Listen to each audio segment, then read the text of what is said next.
याद है ना आपको, मैंने आपको एक चैलेंज दिया था।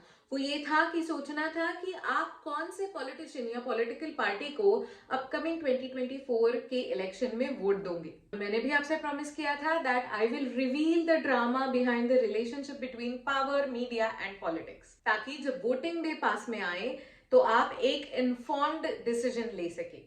तो here's the essence of our enlightening chat, spiced up and served hot.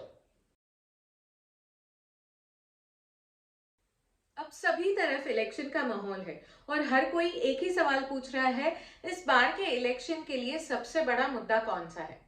अब वोटर्स आप हो तो आपके हाथ में पावर होनी चाहिए ना ये डिसीजन लेने की। बट ये डिसीजन तो आपके लिए पहले ही मीडिया ने लेके रखा है एजेंडा सेटिंग के रूप में। अब नेक्स्ट टाइम जब आप कोई न्यूज देखोगे या इलेक्शन रिलेटेड किसी विषय पे चर्चा करोगे, तो डेफिनेटली ये नोटिस करना कि जो मुद्दा इम्पोर्टेंट लग रहा है वो मुझे इम्पोर्टेंट लग रहा है या मैं बस मीडिया के एजेंडा में फ्लो हो रहा हूं। ये सारे पॉलिटिशियंस और मीडिया मिलकर एक पेंटिंग पेंट कर रहे हैं जो सिर्फ उनके लिए फायदेमंद है। और हम उस पेंटिंग को देख रहे हैं, समझ रहे हैं और सोच रहे हैं वही सारी चीजें जो वो चाहते हैं कि हम सोचें। ये है फ्रेमिंग का जादू। ये मीडिया की दुनिया का ऐसा एक चश्मा है जो हमें बताता है कि किस चीज के बारे में क्या सोचना है, क्या समझना है और क्या महसूस करना है। जब हमारे पास मीडिया से कोई भी इंफॉर्मेशन आती है तो वो पहले ही कुछ फिल्टर्स के थ्रू गुजर कर आती है। ये है मीडिया प्रोपेगेंडा के फिल्टर्स। जैसे सेल्फी निकालते वक्त हम फिल्टर लगाते हैं अपनी शक्ल चमकाने के लिए, वैसे ही ये पॉलिटिशियंस मीडिया प्रोपेगेंडा के फिल्टर्स इस्तेमाल कर रहे हैं उनकी शक्ल चमकाने के लिए। अनकंफर्टेबल ट्रुथ को छुपाकर सिर्फ वही चीजें वो बता रहे हैं जो उनके प्रोपेगेंडा और एजेंडा के मुताबिक हो।